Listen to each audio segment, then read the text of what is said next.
Hello my dear friend, इस video में बात करेंगे आईआरएफसी स्टॉक के बारे में। तो आगे चल के इंडियन गवर्नमेंट रेलवे सेक्टर को बढ़ावा देने वाली है और इसकी कनेक्टिविटी को बढ़ाने वाली है। यानी कि आईआरएफसी और इससे रिलेटेड रेलवे सेक्टर के जितने भी स्टॉक हैं आगे चल के अच्छा रिटर्न दे सकते हैं। लेकिन प्रेजेंट में क्या हो रहा है कि जो रेलवे सेक्टर के स्टॉक हैं या डिफेंस सेक्टर के स्टॉक हैं सभी में करेक्शन चल रही है और काफ़ी हद तक जो स्टॉक्स है वो बहुत ज़्यादा करेक्ट हो चुके हैं। अब करेक्शन का करेक्ट होने का मतलब यहाँ पर ये है कि आप देखोगे तो पिछले 200 दिन की एवरेज के अकॉर्डिंग प्राइस मूविंग एवरेज 100 वाली लाइन पे यहाँ पर आ गया है। ये लाइन मूविंग एवरेज 200 की है। मैं अपनी वीडियो में मूविंग एवरेज 100 और 200 यूज़ करता हूँ। 200 मैं तब यूज़ करता हूँ जब प्राइस मूविंग एवरेज 100 को नीचे की तरफ क्रॉस कर देता है और उसके ऊपर है कंसोलिडेट करना शुरू कर देता है। यानी कि जब प्राइस मूविंग एवरेज 100 से काफ़ी नीचे चला जाता है।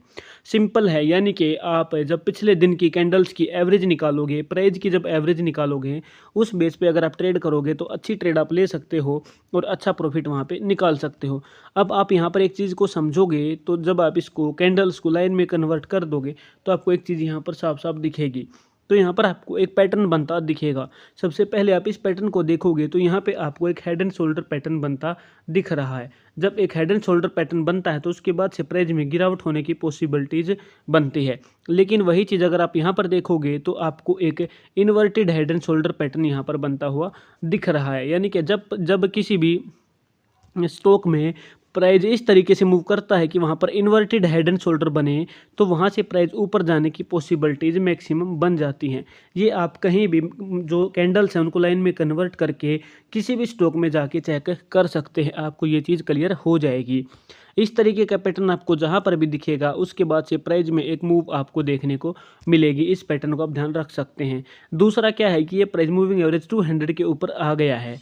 तो अब बात करते हैं कि आगे हमें कहाँ से टारगेट मिल सकते हैं। तो अगर क्लोजिंग 153 के ऊपर मिल जाती है तो फिर ये स्टॉक अच्छे टारगेट हमें निकाल के दे देगा और बहुत ही शानदार रिटर्न ये निकाल के देगा। यानी कि जैसे इस स्टॉक ने पहले मल्टी बैग रिटर्न निकाल के दिया अपने इन्वेस्टर को, ये स्टॉक दोबारा भी मल्टी बैग रिटर्न निकाल के दे देगा। तो यहाँ पर हम बात करते हैं आगे चल के इस स्टॉक में और क्या हो सकता है। तो आप देखोगे अगर आपको आगे के टारगेट यहाँ पर इस स्टॉक में चाहिए तो आप पिवेट इंडिकेटर यूज़ कर सकते हैं। तो पिवेट इंडिकेटर में आपको दिख रहा है कि S1 पे यहाँ से प्राइस ने सपोर्ट लिया। तो अब यहाँ पर अगर क्लोजिंग मिलती है ऊपर की तरफ है 153 से ऊपर तो हमें यहाँ पर दिख रहा है कि पहला टारगेट 163, दूसरा टारगेट 175, तीसरा टारगेट 192। तो ये टारगेट हमें यहाँ पर मिल सकते हैं। अगर प्राइस नीचे की तरफ जाता है तो आप अपने स्टॉप लॉस रख सकते हैं 146 से। तो मुझे उम्मीद है ये वीडियो आपको पसंद आई है। फंडामेंटली अगर स्टॉक की बात करेंगे तो फंडामेंटली कंपनी के ऊपर डेप है, बहुत ज़्यादा डेप कंपनी के ऊपर है।